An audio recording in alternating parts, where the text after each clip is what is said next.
Guys, welcome back to my channel Study with ज्योति। जैसा कि हम सभी जानते हैं कि इतिहास को 3 भागों में विभाजित किया गया है। पहला है प्राचीन इतिहास, दूसरा है मध्यकालीन इतिहास और तीसरा है आधुनिक इतिहास। तो सबसे पहले मैं आपको प्राचीन इतिहास के बारे में जानकारी दूंगी और इससे रिलेटेड ही टॉपिक्स सारे डिटेल में वीडियोस बनाऊंगी और इसी टॉपिक्स प्राचीन इतिहास से रिलेटेड सारे टॉपिक्स के बारे में जानकारी दूंगी। और सारे टॉपिक्स जब हो जाते हैं तो उनके एंड में मैं उससे रिलेटेड इम्पॉर्टेंट क्वेश्चंस दूंगी जो कि आपके लिए बहुत ही यूज़फुल रहेंगे। तो चलिए स्टार्ट करते हैं हम अपना आज का टॉपिक जो है प्राचीन ऐतिहासिक स्रोत। अब प्राचीन ऐतिहासिक स्रोत हमें मदद करते हैं अपने अतीत, अपने इतिहास को जानने के लिए। अब जैसा कि हमारे अतीत में कैसी सभ्यता रही है, कैसी संस्कृति रही है, हम इन्हीं के द्वारा, इन्हीं स्रोतों के द्वारा हम पता लगा सकते हैं कि हमारे अतीत में कैसी संस्कृति है, सभ्यता है। इन्हीं स्रोतों के द्वारा हम जान सकते हैं। तो चलिए शुरू करते हैं। भारतीय लेखकों ने तिथिक्रम के स्थान पर सांस्कृतिक पक्षों पर अधिक बल दिया है। अब हमारे भारतीय लेखक जितने भी थे उन्होंने तिथिक्रम पे ज़्यादा ध्यान नहीं दिया और उन्होंने सांस्कृतिक पक्षों पर अधिक बल दिया है।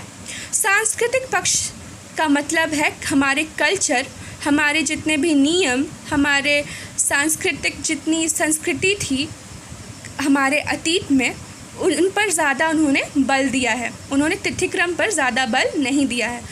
तिथिक्रम पे हमें पता लगता है कि चीनी और जितने भी यूनान और जितने भी इनके इतिहासों में हमें तिथिक्रम की ज़्यादा जानकारी मिलती है। तिथिक्रम के अनुसार इनके सारे ऐतिहासिक स्रोत हैं और हमारे भारतीयों में क्या है, सांस्कृतिक पक्षों पर उन्होंने अधिक बल दिया है और सांस्कृतिक पक्ष को ही लेकर इन्होंने हमारे ऐतिहासिक स्रोतों का पता लगाया है। प्राचीन भारत इतिहास के स्रोत 2 महत्वपूर्ण भागों में विभाजित किए गए हैं। वो क्या है? पहला है ऐतिहासिक स्रोत और दूसरा है पुरातात्विक स्रोत और तीसरा है विदेशी विवरण। पर सबसे ज़्यादा महत्वपूर्ण जो है ऐतिहासिक स्रोत है और पुरातात्विक स्रोत है, जिन्हें हम ऐतिहासिक स्रोत को लिटरेरी सोर्सेज बोलते हैं और पुरातात्विक स्रोत को आर्कियोलॉजिकल सोर्सेज बोलते हैं और विदेशी विवरण को अकाउंट्स ऑफ फॉरेन ट्रैवलर्स बोलते हैं अंग्रेज़ी में। तो चलिए आगे देखते हैं। अब जो हमारा साहित्यिक स्रोत है वो सिर्फ हमारे शासकों पर सिर्फ ये नहीं डालता नज़र, पर हमारे संस्कृति, हमारी सभ्यता और उनके रहन सहन के बारे में भी जानकारी देता है। तो चलिए आगे बढ़ते हैं। इतिहास के घटनाओं को साहित्यिक स्रोतों के माध्यम से भी जाना जा सकता है। साहित्यिक स्रोतों से लोगों की मानसिक व सामाजिक स्थितियां को जाना जाता है। अब इनकी मदद से हम जो अतीत के जो लोग थे उनके मानसिक स्थिति का भी हम अनुमान लगा सकते हैं और जाना जा सकता है। उनकी सामाजिक स्थिति कि हमारे अतीत में उनकी सामाजिक स्थिति क्या थी, उनके बारे में भी हम जानकारी प्राप्त कर सकते हैं। साहित्यिक स्रोतों को स्वदेशी साहित्य भी कहा जाता है।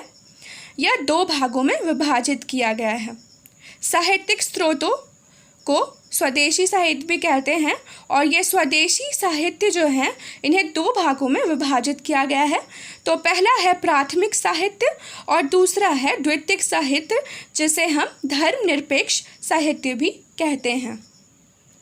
अब चलिए हम अपने प्राथमिक साहित्य जिसे हम धार्मिक साहित्य भी कहते हैं उनके बारे में जान लेते हैं। तो सबसे पहला आता है ब्राह्मण साहित्य। अब ब्राह्मण साहित्य के अंतर्गत क्या क्या आते हैं साहित्य, चलिए उन्हें जान लेते हैं।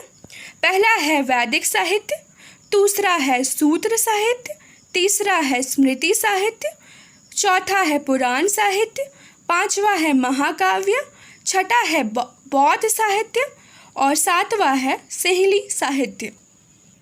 तो सबसे पहले हम वैदिक साहित्य के बारे में जानकारी प्राप्त करेंगे। वेदों में सबसे प्राचीन ऋग्वेद है। अब वेदों में सबसे प्राचीन जो साहित्य है वो ऋग्वेद को माना गया है। इस साहित्य में हमें ऋग्वैदिक समाज की जानकारी मिलती है। अब हमें इस साहित्य में किसकी जानकारी मिलती है?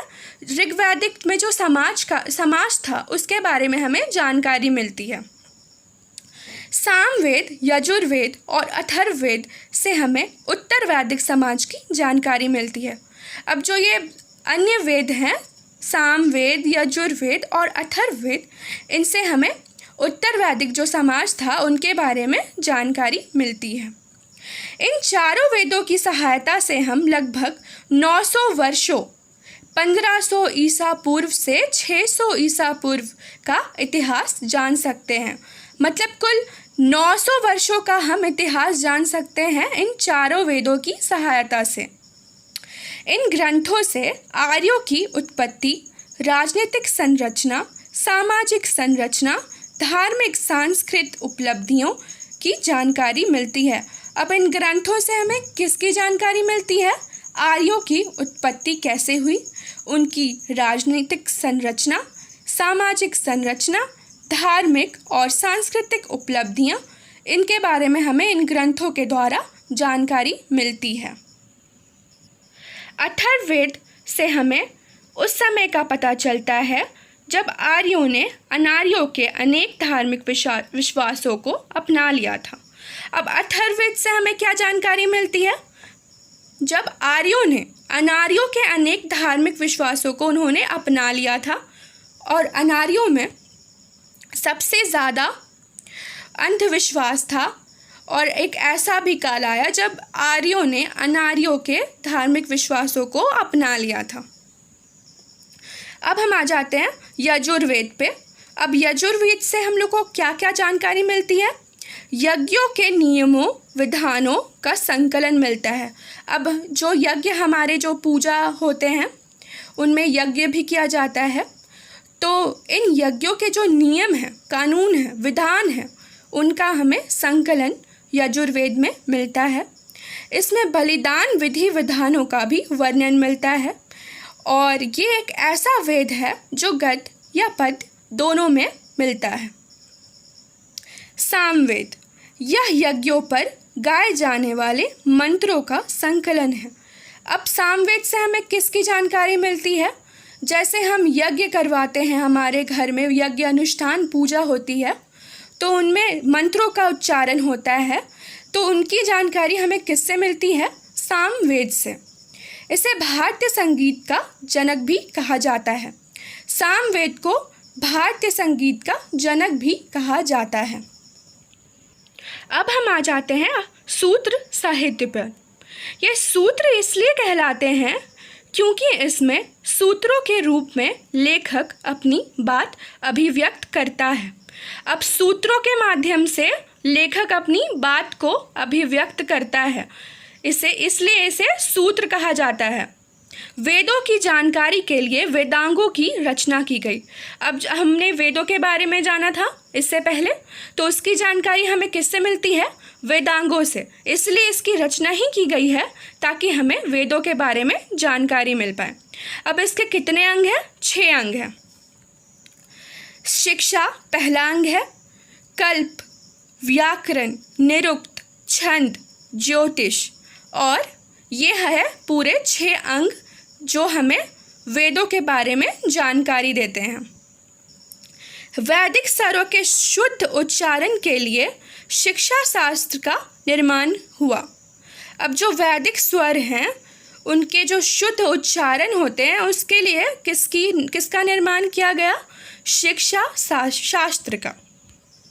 ऐसे सूत्र जिसमें विधि और नियमों का प्रतिपादन किया गया है उसे कल्प सूत्र कहते हैं। अब जिस सूत्र में हमारे विधि विधानों का, नियमों का, कानूनों का प्रतिपादन किया गया है, मतलब उससे संकलन, मतलब उसमें वो है जिसके बारे में हमें जानकारी दी गई है, उसे क्या कहते हैं? कल्प सूत्र कहते हैं। अब कल्प सूत्र जो है 3 भागों में विभाजित किया गया है। तो पहला क्या है? स्त्रोत सूत्र, यज्ञ संबंधी नियम। और हमें स्त्रोत सूत्र से क्या जानकारी मिलती है? यज्ञ संबंधी जितने भी नियम हैं, अनुष्ठान हैं, उसके बारे में हमें जानकारी मिलती है। दूसरा है गृह्य सूत्र, मनुष्यों के कर्तव्यों का विवरण।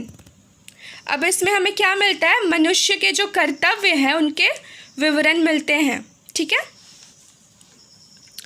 धर्म सूत्र, धार्मिक सामाजिक राजनीतिक कर्तव्यों का उल्लेख। अब इसमें हमें किसकी जानकारी मिलती है, हमारे धार्मिक सामाजिक राजनीतिक कर्तव्य जो हमारे हैं उनका उल्लेख मिलता है। अब हम आ जाते हैं व्याकरण ग्रंथ। अब सबसे महत्वपूर्ण व्याकरण ग्रंथ कौन सा है, अष्टाध्यायी, जिसे किसके द्वारा लिखा गया है, पनिनी। ठीक है। दूसरा है पतंजलि ने अष्टाध्यायी पर महाभाष्य नामक टीका लिखी। अब जो पतंजलि थे उन्होंने अष्टाध्यायी पर ही महाभाष्य नामक टीका लिखी है। महाभाष्य से हमें पुष्यमित्र शुंग जो एक शासक थे शुंग वंश के, उसके विषय में हमें जानकारी मिलती है। यास्क ने निरुक्त की रचना की। अब निरुक्त जो कि हमारे वेदांगों में से है, उसकी रचना किसने की, यास्क ने की। और इसमें हमें किसकी जानकारी मिलती है, इसमें हमें वैदिक शब्दों की उत्पत्ति का विवेचन मिलता है।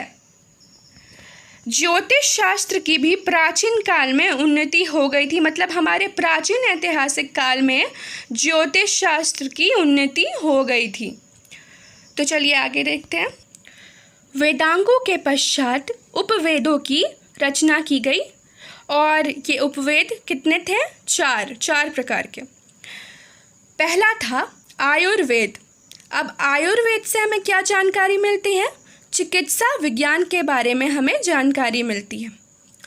इससे हम चिकित्सा विज्ञान जो है, इससे जो आयुर्वेद है उससे कई औषधियाँ बनाई गई हैं, ये तो हम सभी जानते हैं। दूसरा, इसे ऋग्वेद से संबंधित बतलाया गया है। आयुर्वेद को ऋग्वेद से संबंधित बतलाया गया है। गंधर्व वेद, यह संगीत कला का शास्त्र है। अब हमें गंधर्व वेद में संगीत कला से जुड़े हुए शास्त्र के बारे में जानकारी मिलती है। इसे सामवेद से संबंधित बतलाया गया है। अब गंधर्व वेद को किस वेद से संबंधित बताया गया है, तो सामवेद से संबंधित बताया गया है। तीसरा है धनुर्वेद, यह युद्ध कला का शास्त्र है।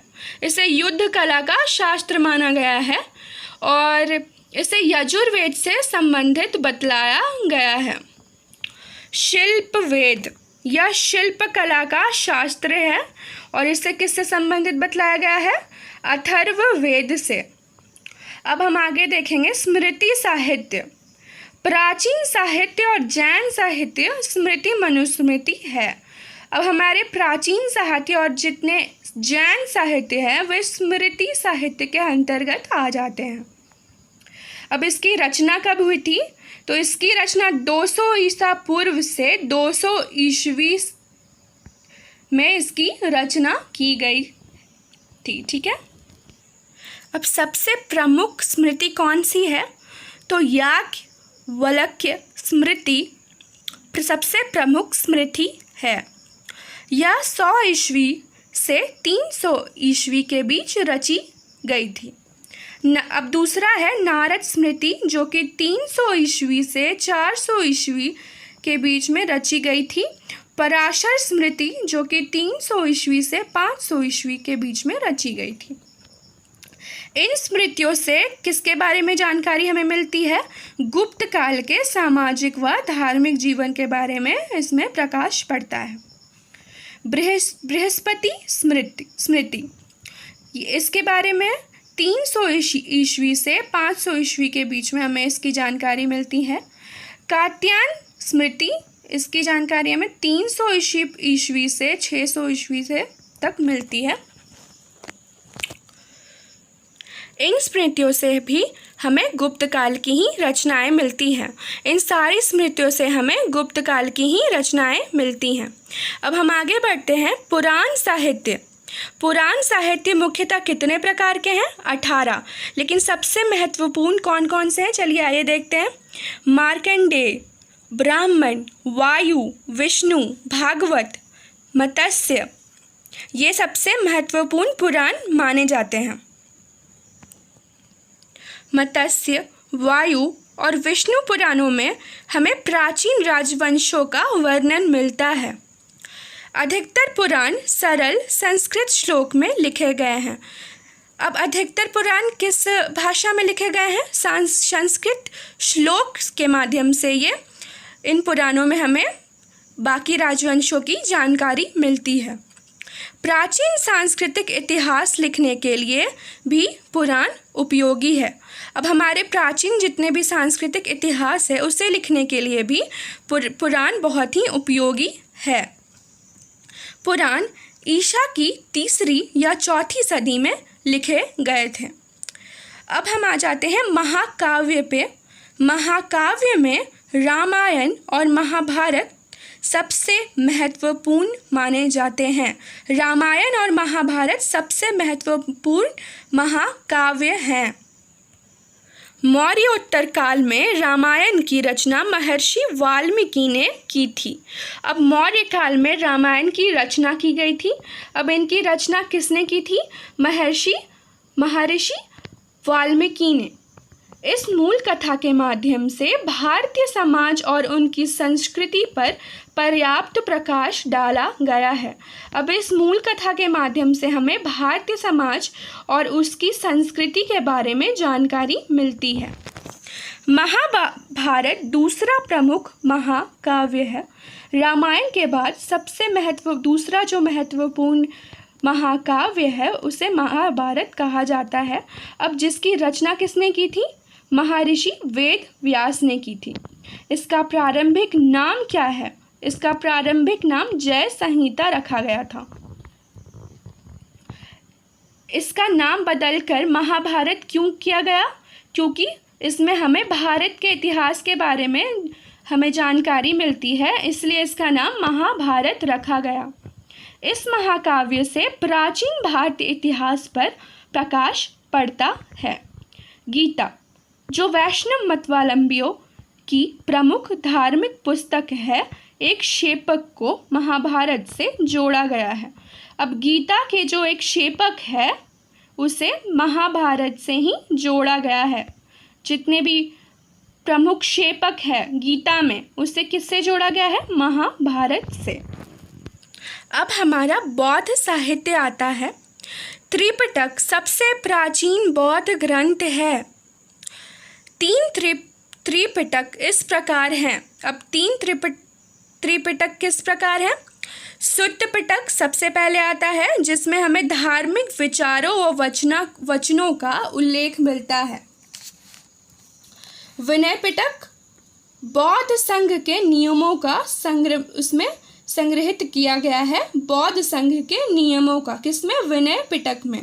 अभिधम्म पिटक में बौद्ध दर्शन की विवेचना हमें मिलती है। ये 3 प्रमुख त्रिपिटक जिसे हम कहते हैं। पहला है सुत्त पिटक, विनय पिटक, फिर अभिधम्म पिटक। भगवान बुद्ध के निर्वाण प्राप्त करने के बाद इसकी रचना हुई थी। यह भारतीयों के धार्मिक और सामाजिक जीवन पर प्रकाश डालता है। अब ये जो साहित्य है वो हमारे भारतीयों के धार्मिक और सामाजिक जीवन पर प्रकाश डालता है। जातक कथा की रचना हुई, जिसमें बुद्ध के पूर्व जन्मों की काल्पनिक कथाएं हैं। अब जातक कथा में हमें महात्मा बुद्ध के पूर्व जन्मों की काल्पनिक कथाएं मिलती हैं। मिलिंद पन्हो, मिलिंद ने जैसा कहा, इसका मतलब यही होता है। मिलिंद पन्हो का मतलब मिलिंद ने जैसा कहा। ये एक अन्य प्रमुख बौद्ध ग्रंथ है जो यूनानी राजा मिनांडर और बौद्ध भिक्षु नागसेन का दार्शनिक वार्तालाप है। अब मिनांडर और बौद्ध भिक्षु नागसेन के बीच में जो वार्तालाप चला है उसके बारे में हमें इस बौद्ध ग्रंथ में जानकारी मिलती है, मिलिंद पन्हो में। इसमें उत्तर पश्चिम भारत के जीवन की झलक मिलती है। अब इसमें हमें उत्तर पश्चिम भारत के जीवन की झलक भी मिलती है। आर्य मंजूश्री मूलकल्प में बौद्ध दृष्टिकोण से गुप्त सम्राटों का वर्णन मिलता है। अब आर्य मंजूश्री मूलकल्प से हमें बौद्ध दृष्टिकोण से गुप्त सम्राट जितने थे उनके बारे में वर्णन मिलता है। जैन साहित्य महत्वपूर्ण साहित्य आगम है। अब जैन का सबसे महत्वपूर्ण साहित्य कौन सा है? आगम। आचारांग सूत्र में जैन भिक्षुओं के आचार नियमों का उल्लेख मिलता है। भगवती सूत्र, ये सबसे इम्पॉर्टेंट है, से महावीर के जीवन पर प्रकाश पड़ता है। भगवती सूत्र से हमें महावीर के जीवन के बारे में जानकारी मिलती है। न्यायधर्म कहा में महावीर की शिक्षाओं का संग्रह है। इसमें महावीर के जितने भी उन्होंने शिक्षाएं प्रदान की हैं उनके संग्रह मिलते हैं। भगवती सूत्र में 16 महाजनपदों का भी उल्लेख मिलता है। भगवती सूत्र में भी हमें 16 महाजनपदों का उल्लेख मिलता है। भद्रबाहुचरित से चंद्रगुप्त मौर्य के राज्यकाल की घटनाओं का हमें वर्णन मिलता है। आज के लिए इतना ही, और हम मेरे नेक्स्ट वीडियो में मिलूँगी मैं धर्मनिरपेक्ष साहित्य के साथ। ये एक नया टॉपिक रहेगा, उससे जुड़े मैं सारे डिटेल्स इन्फॉर्मेशंस दूँगी आपको नेक्स्ट वीडियो में। तो अगर आपको मेरा ये वीडियो पसंद आए तो please like, share and subscribe करना बिल्कुल ना भूलें।